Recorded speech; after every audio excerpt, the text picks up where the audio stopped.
The moment already came. You didn't miss it because you weren't ready. You didn't miss it because the timing was wrong.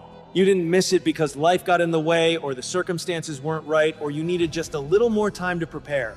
You missed it because you waited, and waiting killed it. I want you to think about something.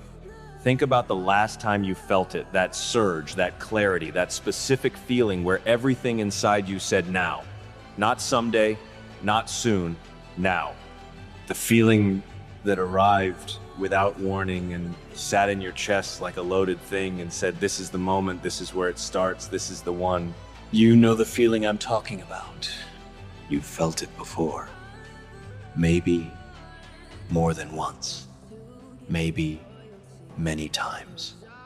That electric, undeniable, full-body recognition that the moment had arrived and the only thing left was to move. And you didn't move. You thought about it. You waited. You asked yourself if you were ready, if the timing was right, If you had everything you needed, if this was really it, or if you should wait for something more certain, more clear, more guaranteed. And while you were thinking, the moment left. Not dramatically. Moments don't leave with a sound or a signal or a door slamming shut. They just quietly stop being available. The window closes. The energy dissipates. The certainty that was so sharp 5 minutes ago starts to soften at the edges. And then the mind, your mind, The one that is very good at making comfort sound like wisdom, your mind moves in to fill the space left by the fading moment with reasons. logical, reasonable, well-constructed reasons why waiting was actually the smart move.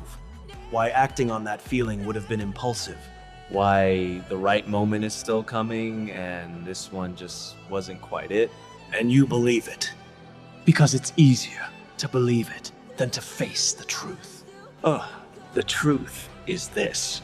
There is no right moment coming. There never was. The right moment is not a thing that exists out there in the future waiting for you to be ready enough to receive it. It is not going to arrive when your finances are more stable, or your confidence is higher, or your skill set is more complete, or your circumstances are more favorable. It is not hiding behind the next phase of your life, or the next version of yourself, or the next set of conditions that you're currently building toward. The right moment is not in the future. It was in the present. Every time you felt it. Every time that surge arrived and sat in your chest and said, now that was it. That was the moment. Real. Available. Yours if you had reached for it. And it died while you waited. I want to be precise about something because this matters.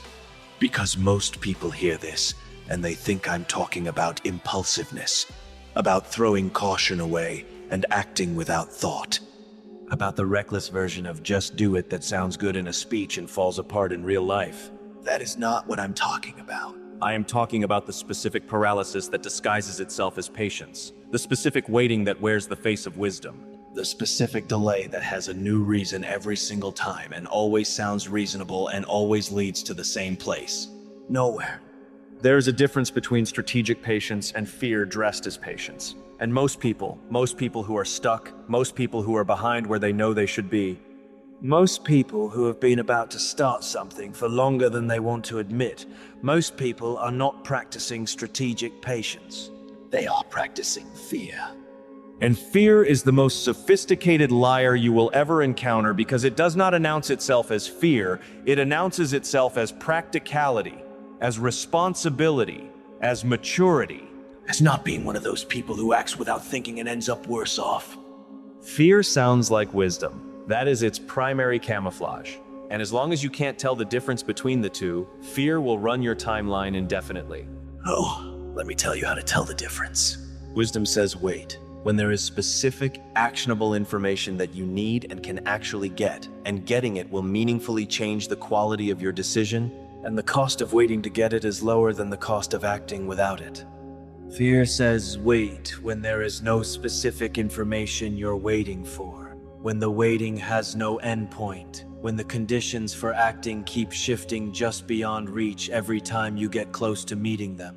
When the reason for not starting today is different from the reason last month, but the result is the same, not starting. Wisdom has a plan for the waiting. It knows what it's waiting for and when the wait will end. Fear just waits. Indefinitely. Patiently. Endlessly. Always with a reason. Always with a version of soon that never becomes now. Which one have you been practicing? I want to talk about the cost. Not in the abstract motivational way where the cost is vaguely described as your dreams or your potential. I want to talk about the specific, concrete, measurable cost of the waiting that has been happening in your life. Because there is a cost, and it is being paid right now, today, in real currency. The currency of time. You have been alive for however many years you have been alive.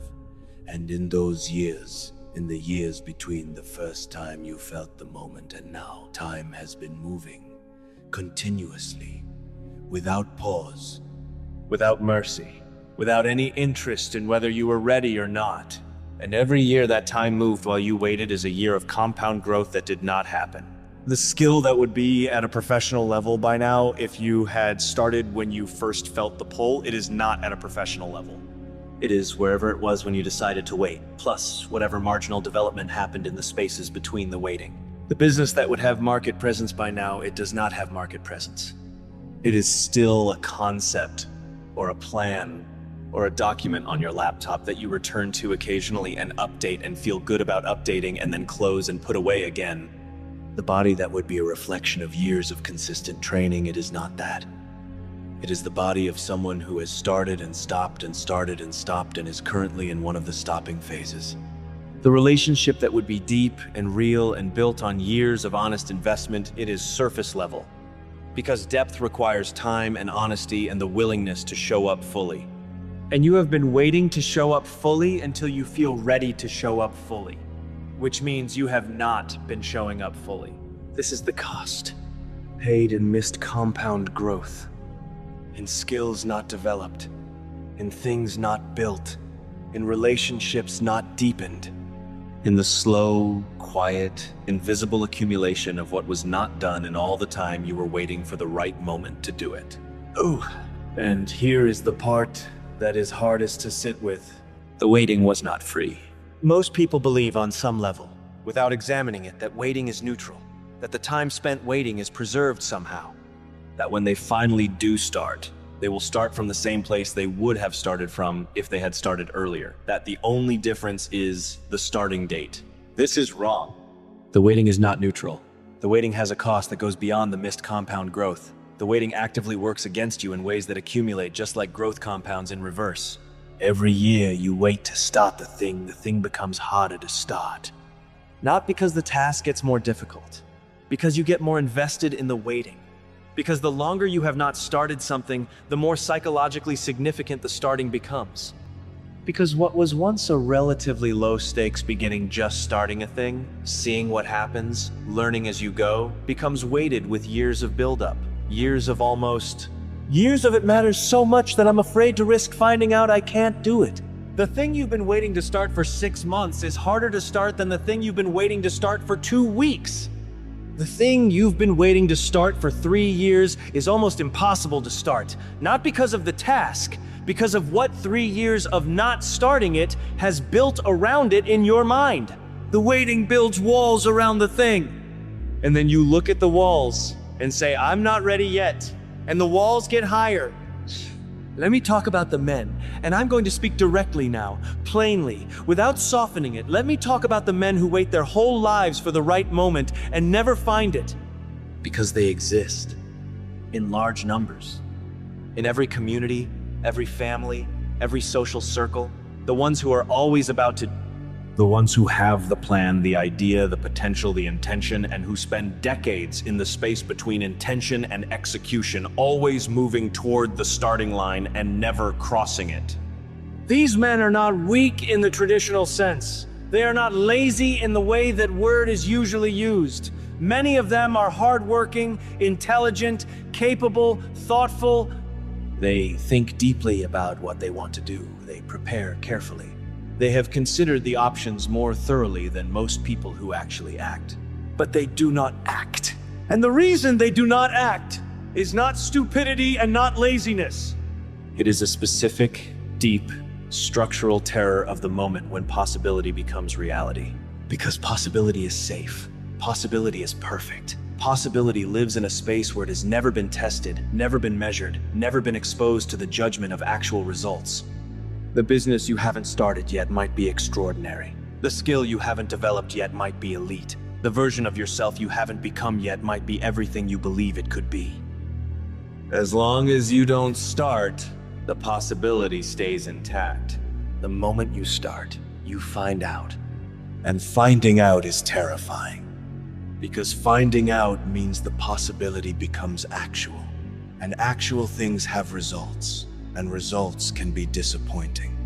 And disappointment from actually trying, from putting everything in and finding out that everything in was not enough. That is a different kind of pain from anything the waiting produces.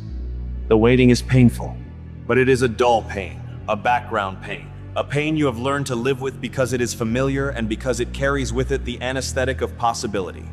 As long as you haven't started, the dream survives. As long as the dream survives, there is something to hold on to. Starting risks the dream. And these men will protect the dream until they die. They will protect it by never testing it, and they will call that protection patience. They will call it waiting for the right moment. And the right moment will never come. Because the right moment was never in the future. I want to shift now. Because this video is not about diagnosis. Anyone can tell you what's wrong. The question that matters is what you do about it. So let's talk about that. The first thing you have to understand is that readiness is built through action, not before it. This is the foundational lie that the waiting is built on the belief that readiness is a state you arrive at through preparation and then act from. That there is a version of you in the future who will be ready, and you are currently becoming that version, and when you arrive, you will act. That version does not exist. Readiness is not a destination. It is a byproduct. It is what you become through the process of doing the thing, not the prerequisite for starting it. The person who is ready to run a business is not the person who studied business the longest.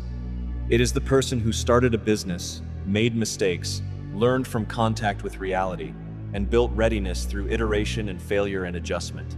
You do not get ready and then start. You start and then you get ready. The starting is the readiness program. The second thing you have to understand is that every moment you act in spite of not feeling ready is a deposit into the account of who you are becoming.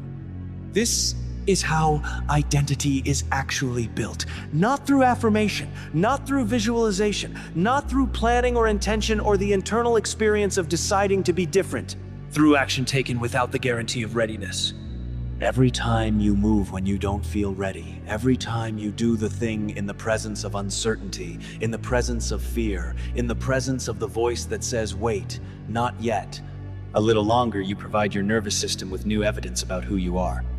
You are someone who moves without a guarantee. You are someone who acts in the presence of fear. You are someone who does not require perfect conditions to begin. That evidence stacks. And the person built by that stack of evidence is fundamentally different from the person built by years of waiting for conditions that never arrive. Not just in what they've accomplished, in who they are at the level of identity, in how they relate to resistance, in what they do when the moment arrives and the readiness is not there. They move, because moving is who they are now.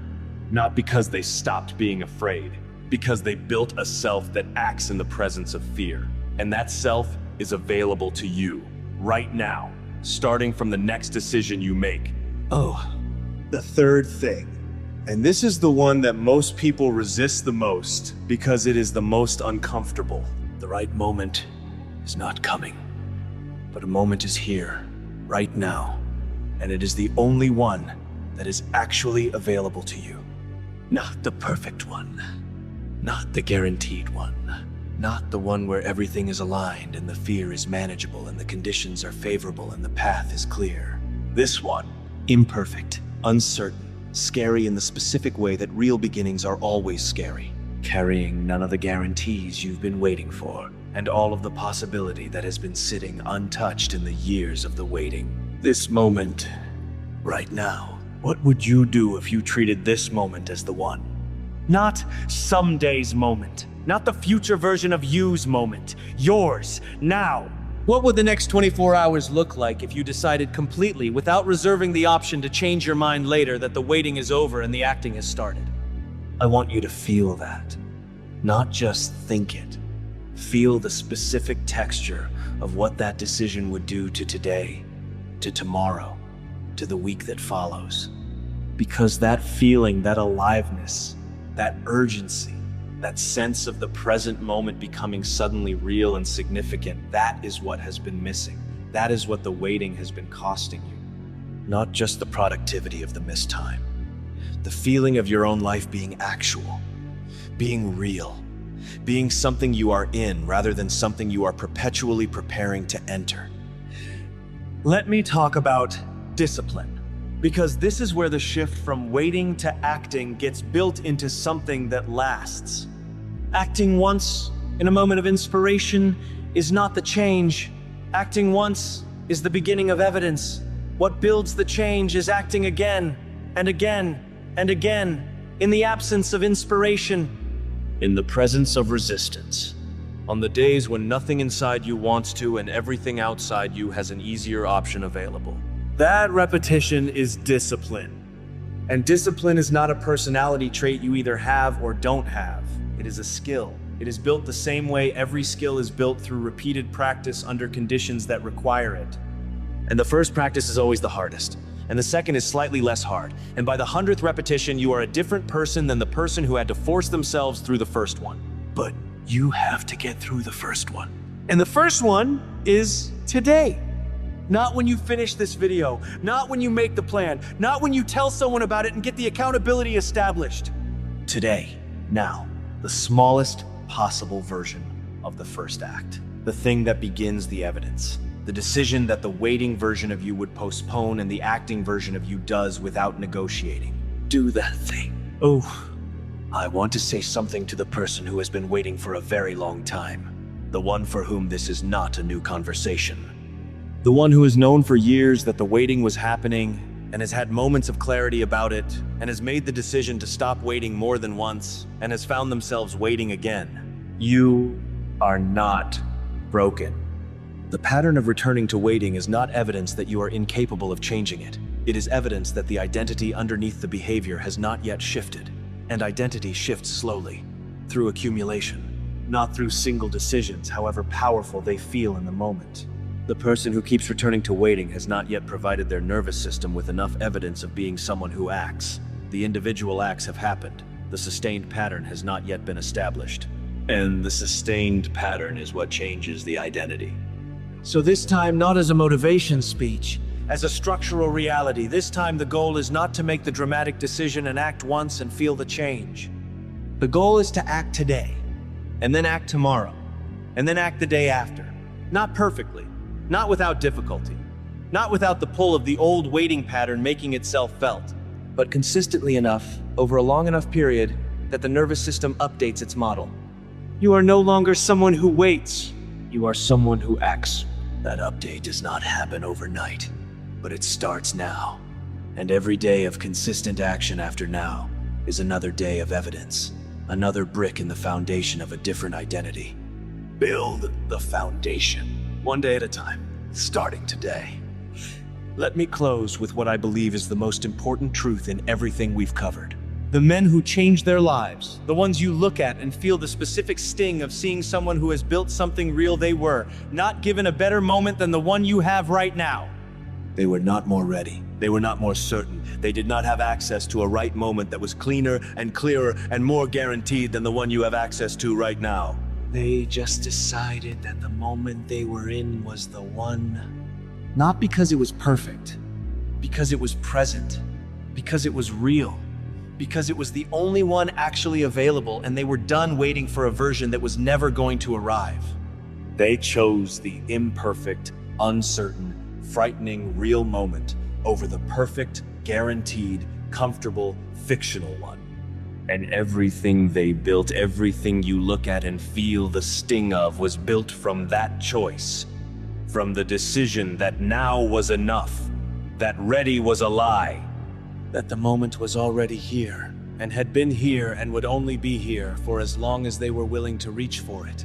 Oh, the right moment died while you were waiting, but you are still here. And here is a moment, not the right one, the real one, which is infinitely more valuable. Reach for it now, not tomorrow. Not when you finish making the plan. Not when the fear is smaller, or the path is clearer, or the guarantee arrives. Now. Because now is the only moment that has ever changed anything. And now is what you have. Use it.